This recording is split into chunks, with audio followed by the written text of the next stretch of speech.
Formula එකට අදාළ වෙන දේ කියන්නකෝ. මාර්තු වලයි නැත්තේ. ඇයි මයි වල නැත්තේ?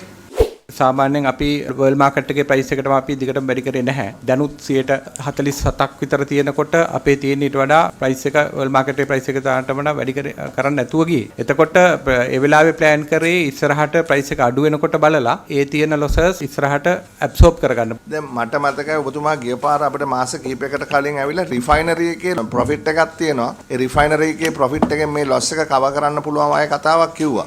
එහෙම තමයි. හැබැයි මෙහෙම එකක් තියෙනවා. අප්‍රේල් මයි වල ක්‍රූඩ් ප්‍රයිස් එක තමයි දැන් අපිට එන්නේ. එතකොට නමුත් දැන් සාමාන්‍යයෙන් අනිත් ප්‍රයිසස් අඩු වෙලා තියෙනවා. එතකොට රිෆයිනරි අර තිබිච්ච ප්ලස් එක දැන් මේ වෙනකොට ලොස් එක වලටපත් වෙනවා. ඒ හින්දා අපි ඒ ටික මැනේජ් කරගන්න ඕනේ. ඒ හින්දා අපිට ඇත්තටම ගත්තොත් ඩොලර් මිලියන 315ක විතර ප්‍රොෆිට් එකක් තිබුණා අපිට රිෆයිනරි එකේ.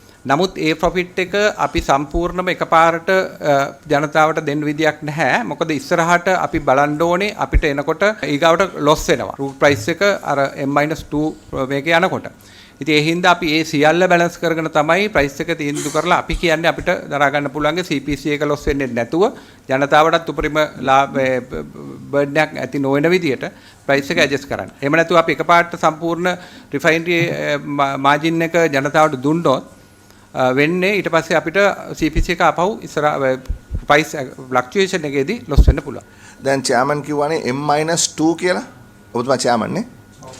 දැන් අපිට කරුණා කරලා දෙන්නකෝ මේවා එක ෆෝමියුලා එක. මොකද දැන් M-2 නම් දැන් මට මතකයි දැන් ප්‍රයිස් එක උඩ ගිය ගමන්ම ඕගොල්ලෝ ඉන්ක්‍රීස් කරා නේද ප්‍රයිස් එක? නෑ. අපි ප්‍රයිස් එක උඩ ගිය ගමන්ම ඉන්ක්‍රීස් කරේ නෑ. එතන මගේ මේක තියෙනවා. සාමාන්‍යයෙන් ප්‍රයිස් එක 50කින් 60කින් එකපාරට ඉන්ක්‍රීස් වුණා. අපි 4කින් ඉන්ක්‍රීස් කරේ. ඊට පස්සේ අපි මම අහන්නේ මේකයි. දැන් M-2 කියන එක ෆික්ස්ද? එහෙම නැත්නම් ඕගොල්ලෝ ඒක ඩයිනාමික් වෙනස්ුන්නේ නැහැ. වෙනස්ුන්නේ නැහැ. එතකොට ඕගොල්ලෝ යුද්ධ ඉවරෙච්ච ගමන් ප්‍රයිස් එක වෙනස් කරානේ. ප්‍රයිස් එක යම් ප්‍රමාණයක් අඩු කරා. ඔව් එතකොටත් ගත්තේ M-60 days කියන ෆෝමියුලා එකමයි. ඒක වෙනස්ුන්නේ නැහැ. ඔව්. හරි අපිට ඒක පොඩ්ඩක් දෙන්න බලන්න. එතකොට ජුලයි මාසේ 31 වෙනිදා වෙනස් කරනකොට ෆෝමියුලා එකට ෆීඩ් කරන්නේ මැයි මාසේ දවස් 30 ඇවරේජ් එක. හරිද?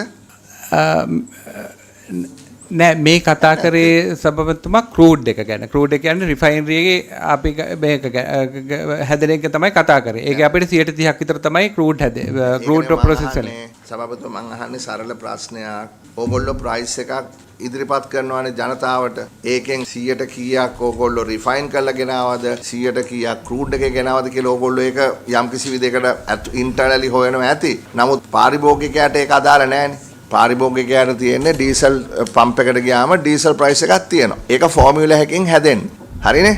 ඒතර අපි අහන්නේ ඒ ෆෝමියුලා එකේ M-2 කියලා ෆිගර් එකක් තියෙනවා. හරිනේ? එතකොට නැද්ද?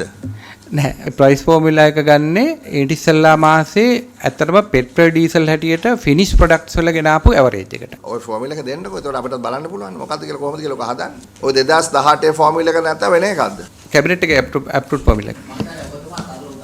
මේකක් පැහැදිලි කරා හරියටම පැහැදිලිනේ මොනවද කියන්නේ කියලා. ඔව්. ඒතර M-2 එක අදාළ නැද්ද? M-2 එක අදාළ වෙන්නේ රිෆයිනරි එකට. ඒක ප්‍රයිස් ෆෝමියුලා එකට අදාළ වෙනවද නැද්ද? අදාළ වෙන්නේ නැහැ. එහෙනම් කිව්වේ අදාළ වෙන්නේ නැත්නම් අදාළ නොවන නෑ නෑ ඔබතුමා ඉස්සෙල්ලා ඇහුවේ රිෆයිනරි එකෙන් ලාභය ගැන ඇහුවේ. අපි ඇහුවේ ෆෝමියුලා එකනේ. ෆෝමියුලා එකට අදාළ වෙන දේ කියන්නකෝ. ජූනි මාසයක දැන් පබ්ලික්ලි අවైలබල් data තියෙනවනේ ඔයගොල්ලන්ගේ වෙබ්සයිට් එකේ. ඔව්. එතකොට කලින් මාසෙ දැන් මැයි මාසෙ දැන් කොහෙද තිබුණේ රිෆයිනරි මේවා එක? පෙබරවාරි මාසෙම තියෙනවා cost savings from refinery production. Petrol වලටත් තියෙනවා ඩීසල් වලටත් තියෙනවා. ඒකේ තියෙන්නේ පෙබරවාරි. ඒ මාර්තු වලයි නැත්තේ.